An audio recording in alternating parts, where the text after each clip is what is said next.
આજે રાજકોટમાં કુવાડવા હાઈવે ઉપર બરફના કરા પડેલ છે તે જોવો લાઈવ દ્રશ્યો. અહીંયા બધા ઊભા છે ભાઈઓ.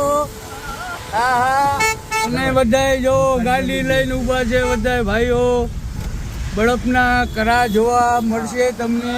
ઢગલા ને ઢગલા પડ્યા છે. એના માટેથી આપણે હાઈવે રોડ ઉપર છીએ અત્યારે. તો લાઈવ દ્રશ્યો અત્યારના કુવાડવા રોડના ફૂલમ ફૂલ વરસાદ ને ફૂલમ ફૂલ પડેલ છે. જો આ જો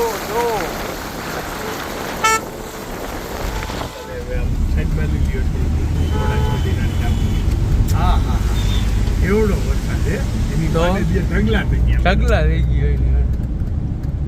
અરે વાહ.